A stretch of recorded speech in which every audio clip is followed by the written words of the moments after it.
السلام عليكم ورحمة الله. أهلا بكم من جديد. معكم ياسمين من قناة لمسات سمسومة. كنتمنى تكونوا بخير وعلى خير وبصحة جيدة وانتم كتشاهدوا هذا الفيديو.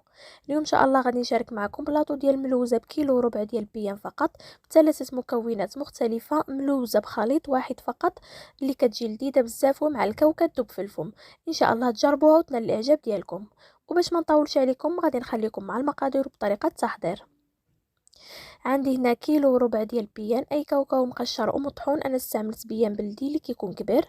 6 بيضات بدرجة حرارة المطبخ، كأس الا ربع من الزيت نباتية، قبصة صغيرة من الملح، وكأس سكر حبيبات اي السكر سنيدة، بالاضافة ل3 اكياس بيكنج باودر اي خميرة الحلويات، فئة ديالهم 8 غرام او 7 غرام، وملعقتين كبيرتين من مربى الحلويات. ونبدأ على بركة الله بطريقة التحضير. في إناء عملت 6 بيضات اللي ضروري يكونوا بدرجة حرارة المطبخ. كنعمل كل بيضة بوحدة في هذا الإناء، عندك تكون شي وحدة خضراء وتخسر لي باقي البيض اللي عندي. ثم كنضيف عليهم السكر سنيدة والقبصة ديال الملح. انا عملت كأس واحد فقط ديال السكر حيت ما كتعجبنيش الحلاوة بزاف، يمكن تعملوا كأس ونصف. هنا كنبقى نحرك مزيان حتى كيندمجوا مع بعضهم. ثم كنضيف الكأس الا ربع ديال الزيت النباتية. كنضيف ايضا ملعقتين كبيرتين ديال المربى، كيعطي واحد التعليكه رائعه عن الحلوى ديالنا، وكنستمر بالتحريك حتى كيندمجوا. هنا كنضيف البيكين باودر، كنستعمل 3 ديال الاكياس وكنحرك مره اخرى حتى كتندمجي مع المكونات شويه. ثم كنضيف بيان ديالي اللي طحنته، ما كنعملوش كامل، كنضيف فقط نصف كيلو وكنحرك مزيان هذا الخليط مره اخرى حتى كيندمج.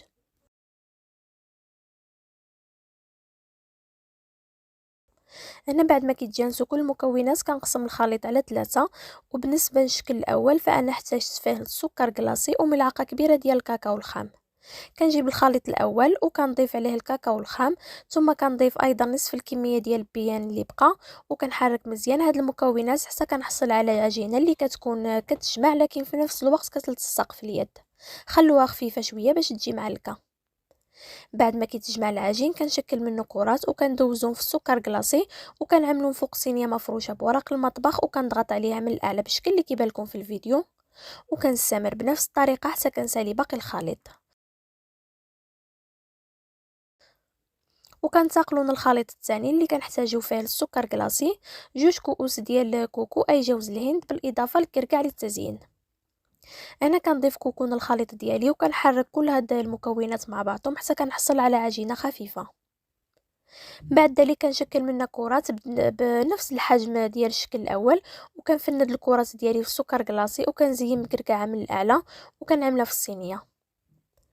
اما بالنسبه للشكل الثالث والاخير كنحتاج فيه ملعقه كبيره من قشور الليمون، بالاضافه لبياض بيضه واحده للتزيين، واستعملت لوز ايفيلي.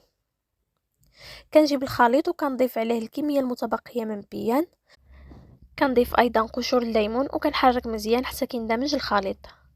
هنا كنشكل الكرات وكندوزهم في بياض بيضه، وكندوزهم في اللوز ايفيلي او يمكن حتى اللوز مهرمش، وكنعملهم في صينيه.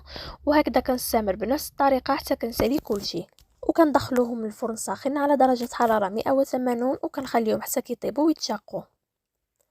هنا بحال اللي كتشوفوا الشكل ديالهم بعد ما خرجتهم من الفرن كنخليهم حتى كيبردوا مزيان، عاد كنزولهم من الصينيه.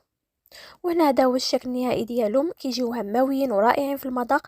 ما عليكم غير تجربوهم وان شاء الله ينالوا الاعجاب ديالكم. وما تنسوش اذا عجبكم هذا الفيديو تشاركوه مع الاصدقاء والاقارب كي تعم الفائده. وكذلك اذا كنتم جداد في القناه فكيفرحني انكم تدعموني وتشاركوا وتفعلوا زر الجرس ليصلكم كل جديد. بطبيعه الحال اذا عجبكم المحتوى ديال القناه. وهنا كنكون وصلنا لنهايه فيديو اليوم، نشوفكم في فيديو اخر ان شاء الله. دمتم في رعايه الرحمن، الى اللقاء.